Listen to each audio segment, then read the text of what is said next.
नमस्कार, मंडल news bulletin में आपका स्वागत है। आइए पेश करते हैं आज के प्रमुख व मुख्य समाचार। विघ्नहर्ता गणेश जी का पावन गणेश चतुर्थी के अवसर पर आगमन होने से अंबानगरी सहित जिले के गांव-गांव घर-घर में अपार उल्लास, उत्साह, उमंग का वातावरण बना। सभी ने रिद्धि सिद्धि के दाता और बुद्धि प्रदाता की जोरदार गाजे बाजे से हर्षोल्लास से गुलाल उड़ाते हुए अगवानी की। चौओर गणपति बाप्पा मोरया का जय घोष सुनाई पड़ रहा था, तो गृहिणियों ने घर में पधारो गजानन जी हमारे घर में पधारो के आह्वान के साथ विश्व विनाशक की स्थापना अपार उत्साह से की। विभिन्न मंडलों ने पारंपरिक शोभा यात्रा के साथ मंगल मूर्ति का स्वागत किया। संपूर्ण जिले में 1300 से अधिक मंडलों में श्री की स्थापना हो रही है। उत्साह का अलौकिक वातावरण बना है। बच्चे बूढ़ों का उत्साह देखते ही बना। वही ढोल ताशे की ताल पर थिरक कर गणपति बाप्पा के आगमन का हर्ष हजारों लाखों भक्तों ने व्यक्त किया। हर गली से बाप्पा के जयकारे और अन्य जयघोष की गूंज सुनाई पड़ रही थी।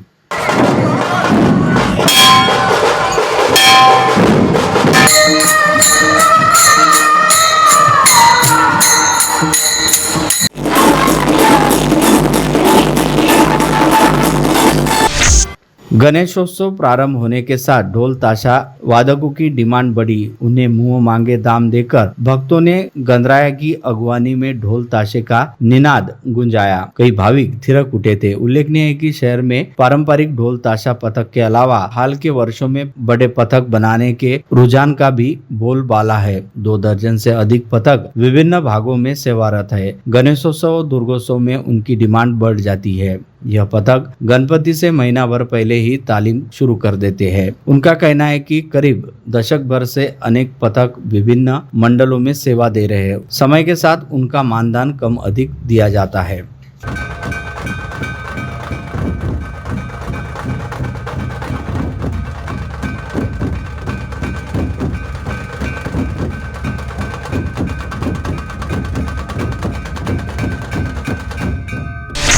गणपति बाप्पा मोरया के गगनभेदी निनाद से आज घर घर गणपति की स्थापना की गई। नेहरू मैदान और अन्य जगहों पर सजे मूर्तियों के स्टॉल पर अपने घर गणेश स्थापना हेतु गणराय ले जाते हुए शहरवासी बड़े उत्साह से दिखाई दिए। विघ्न विनाशक के आगमन से हर कोई हर्षित और प्रफुल्लित दिखाई दिया। कोई माथे पर तिलक सजाकर और सिर पर टोपी पगड़ी धारण कर एवं गणपति बाप्पा मोरया अंकित टोपियां और पट्टियां लगाकर गणपति को घर ले जाने आया था। उसी प्रकार बड़े उत्साह से घर परिवार के सदस्यों संग गणाधिपति की पूजा आरती कर स्थापना की गई।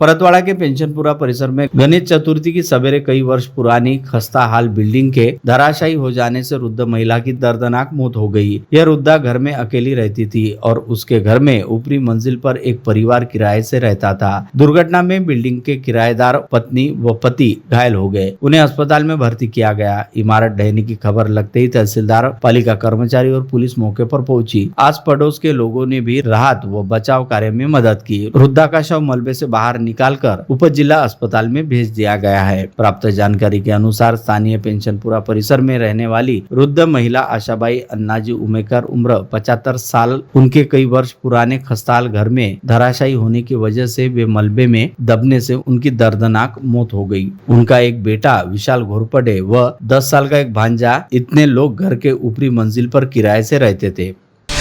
विधानसभा चुनाव की घोषणा इसी माह संभव बताई जा रही है। वही दिवाली के बाद होने वाले चुनाव के लिए अब राजनीतिक सरगर्मी तेज हो गई है। अमरावती जिले में भारतीय जनता पार्टी की दशा पिछले चुनाव परिणाम देखे तो पतली है। ऐसे में खबर है कि मोर्शी भाजपा के प्रमुख नेता पर राकापा शरद पवार गुड डोरे डाल रहा है, जिससे इस विधानसभा क्षेत्र में उलटफेर की संभावना भी राजनीतिक के जानकार देख रहे हैं। मोर्शी बरूड विधानसभा क्षेत्र अनेक मायनों में महत्वपूर्ण है। हाल ही में लोकसभा चुनाव में हालांकि आघाड़ी प्रत्याशी यहां से लीड प्राप्त करने में सफल रहे थे, फिर भी भारतीय जनता पार्टी के पास यहां दावेदारों की संख्या काफी है। उनमें जिलाध्यक्ष सांसद बोंडे की पत्नी डॉक्टर वसुधा सहित डॉक्टर अविनाश चौधरी, अर्चना मुरुमकर, नीलेश ठाकरे, डॉक्टर मनोहर आडे के नाम चर्चा में है। स्वर्णाभूषण के धंधे में मुंबई के जवेरी बाजार के व्यापारियों को 6-7 करोड़ का चूना लगाने के प्रकरण में लोकमान्य तिलक मार्ग पुलिस ने कुरियर कंपनी के संचालक पाटिल सहित संबंधित लोगों के बयान दर्ज किए हैं। इस बीच पता चला कि अनासने नामक व्यापारी पर राजकोट के चांदी व्यापारियों का भी 20-25 किलो माल का भुगतान बकाया है। उसी प्रकार अनासने शहर में विविध लोगों द्वारा संचालित बीसी की कई स्कीम में भी शामिल रहा है। हालांकि उसने बीसी के पैसे लौटा दिए, जबकि सोने और चांदी के कई व्यापारियों के उस पर लेन देन बकाया रहने की जानकारी दी जा रही है। अपुष्ट जानकारी में उपरोक्त बातें कही गई है।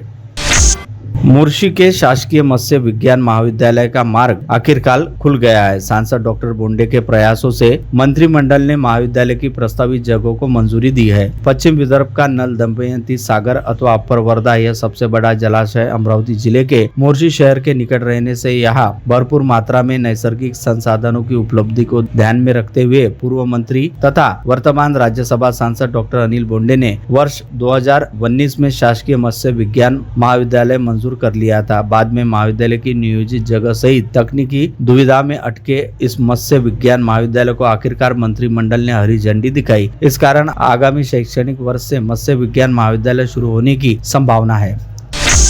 शहर में दिनों दिन आवारा पशुओं की तादाद बढ़ती जा रही है, जिसके कारण मनपा क्षेत्र के प्रसाद कॉलोनी में आवारा पशुओं के हमले से बाला साहेब महल्ले नामक व्यक्ति की मौत हो गई। अगर मनपा जल्द ही इन आवारा पशुओं को पकड़कर इनका प्रबंध नहीं कर देती तो 2 दिनों के भीतर ही मनपा कार्यालय या मनपा आयुक्त के निवास के सामने संभाजी ब्रिगेड द्वारा धरना प्रदर्शन किए जाने की चेतावनी ब्रिगेड के जिलाध्यक्ष मनीष पाटिल ने की है। पत्रवार्ता में उनके साथ महानगर अध्यक्ष शरद काले, सचिव अभिजीत कंसे, गणेश गोहक, मनोज मोरे, मयूर दिगे, जितेंद्र देशमुख आदि मौजूद थे।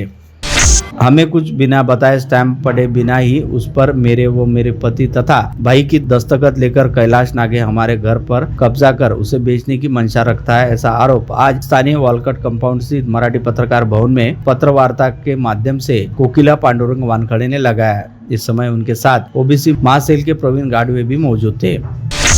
दरियापुर के शिविर गांव में अनेक वर्षों से शराब बिक्री अवैध रूप से शुरू है, जिसके कारण गांव के अनेक नागरिकों सहित युवक भी नशे के शिकार हो रहे हैं। मजदूर वर्ग मजदूरी से पैसे मिले शराब पर खर्चा करते हैं। गांव की अवैध शराब बिक्री की दुकान तत्काल बंद करे, इसके लिए गुरुवार को गाँव की महिलाओं ने दरियापुर पुलिस स्टेशन में धरना दिया। जल साक्षरता अभियान संपूर्ण जिले में चलाया जा रहा है। पिछले 2 वर्ष में 7 तहसीलों के 193 मकानों में रेन वाटर हार्वेस्टिंग सिस्टम सफल रूप से कार्यरत है। परिणाम स्वरूप 7 तहसीलों में भूगर्भ के जलस्तर में भारी बढ़ोतरी हुई है। बारिश का पानी जमीन में जाने के लिए स्थानीय स्वराज्य संस्था द्वारा प्रयास किया जाना समय की आवश्यकता है। देश के नेशनल क्लीन एयर प्रोग्राम के तहत ली गई स्वच्छता वायु सर्वेक्षण स्पर्धा में वर्ष 2023-2024 के बेस्ट परफॉर्मिंग सिटीज अंतर्गत सीपीबीसी द्वारा किए गए सर्वेक्षण के मुताबिक केंद्र सरकार के पर्यावरण, वन व जलवायु परिवर्तन मंत्रालय के जरिए 3 से 10 लाख की आबादी की श्रेणी में द्वितीय क्रमांक का पुरस्कार अमरावती मनपा को घोषित हुआ है। शहर युवक कांग्रेस द्वारा जिला स्तरीय गौरी गणपति स्पर्धा का आयोजन किया गया। पहले 3 विजेताओं को नगद पुरस्कार और सभी सहभागी स्पर्धकों को सम्मान चिन्ह व प्रमाण पत्र प्रदान किए जाएंगे। अमरावती शहर सहित नागरिक इस स्पर्धा में शामिल हो सकते हैं। अपने घरेलू गौरी व गणपति की सजावट की 4 फोटो अजिंक्य धवने के व्हाट्सएप पर करने कहा है। 11 दिसंबर की रात 8 बजे तक नागरिक फोटो भेज सकते हैं।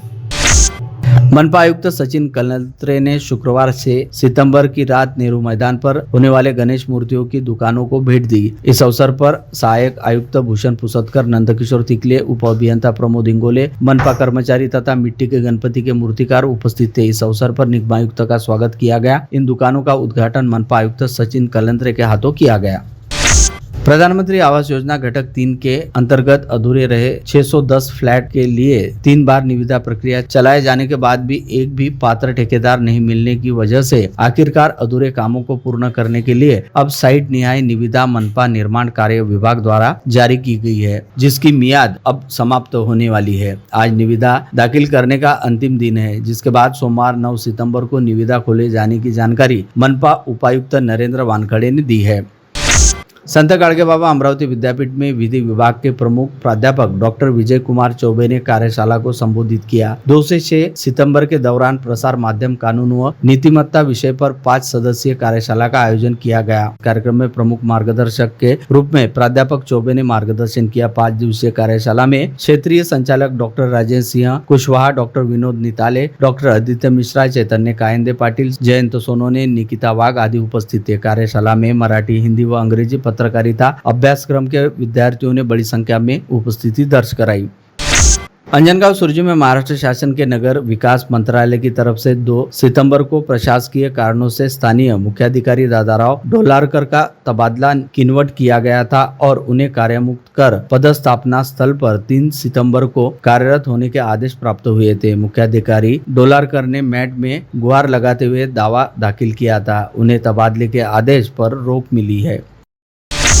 संत गाडगेबाबा अमरावती विद्यापीठ में विवि के विद्यार्थी कल्याण विभाग के संचालक डॉक्टर राजीव बोरकर को पद से हटा देने की खबर है। उन्हें दोबारा उनके मूल पदस्थापना में गुलाम नबी आजाद कला वाणिज्य व विज्ञान महाविद्यालय बार्शीटाकली भेज दिया गया है। खबर है कि केवल 2650 रुपए के फोटोग्राफर के बिल के कारण डॉक्टर बोरकर पर विद्यापीठ प्रशासन ने शुक्रवार शाम कार्यवाही की है। हालांकि आज अवकाश होने से विद्यापीठ की तरफ से इस बारे में कार्यवाही की पुष्टि नहीं हो सकी थी। वही दूसरी ओर शिकायतकर्ता अनिल काले ने दावा किया कि उनकी शिकायत पर विद्यापीठ प्रशासन ने एक्शन लिया है। अमरावती शहर के जवाहर नगर परिसर में सराफा व्यवसायी जावरे पिता पुत्र पर हमला कर बंदूक की नोक पर डकैतों ने 30 किलो चांदी लूट ली। यह डकैत अब तक पुलिस के हाथ नहीं लग पाए हैं, लेकिन पुलिस इन कुख्यातों की तलाश में लगी है। दूसरी तरफ डकैतों ने शहर में दिन दहाड़े 11:30 बजे लूटपाट की। इसके पूर्व सुबह 9 बजे यानी घटना के 2 घंटे पूर्व उन्होंने बरूड से दुपहिया चुराई रहने की बात जांच के दौरान सामने आई है। इलेक्ट्रॉनिक वस्तु की दुकान से 1 लाख रुपए का सामान खरीदी कर ग्राहक पूरा माल घर ले गया, लेकिन पिछले 1 सप्ताह से वह पैसे देने में टालमटोल करता रहने से उसके खिलाफ कोतवाली थाने में जालसाजी का मामला दर्ज किया है। जानकारी के मुताबिक आरोपी ग्राहक का नाम डॉक्टर दीपक रूपानी है, जबकि व्यापारी का नाम सोहित श्याम सुंदर चौधरी है। यवतमाल में होमगार्ड और उसके पिता द्वारा ग्रामवासियों के सामने मारपीट किए जाने से अपमान होने की भावना निर्माण होने पर युवक ने आत्महत्या कर ली। मृतक युवक का नाम रासा ग्राम निवासी अक्षय पुरुषोत्तम महले है। कलम तहसील रासा ग्राम में यह घटना घटित होने के बाद ग्रामवासियों ने आरोपी की गिरफ्तारी के लिए कलम पुलिस स्टेशन का घेराव किया। ग्रामवासियों ने रोष के बाद पुलिस ने इस प्रकरण में होमगार्ड गणेश महादेव वाघ और उसके पिता महादेव वाघ के खिलाफ आत्महत्या के लिए प्रवृत्त करने का मामला दर्ज किया है।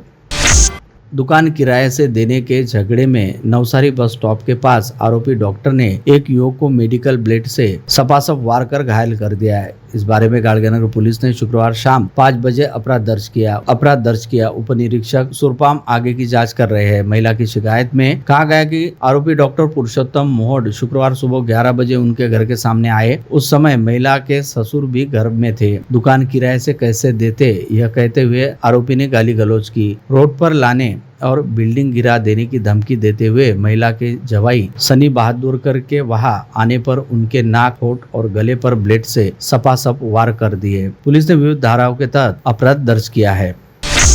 पुलिस आयुक्त नवीन चंद्र रेड्डी की नजरों में चढ़े शहर पुलिस के 5 कर्तव्य दक्ष हेड कांस्टेबल को पदोन्नति कर असिस्टेंट सब इंस्पेक्टर बना दिया गया है। सीपी रेड्डी के आदेश से उपायुक्त कल्पना बारवकर ने उनके प्रमोशन से संयुक्त आदेश जारी किए हैं। सहायक पुलिस उप निरीक्षक बनने वालों में यूसुफ रशीद खान सौदागर, दीपक बाबूराव मेश्राम, सुभाष सीताराम पोहनकर, संजय मारुतराव आठोले और सुरेंद्र महादेव राव राउत का समावेश है।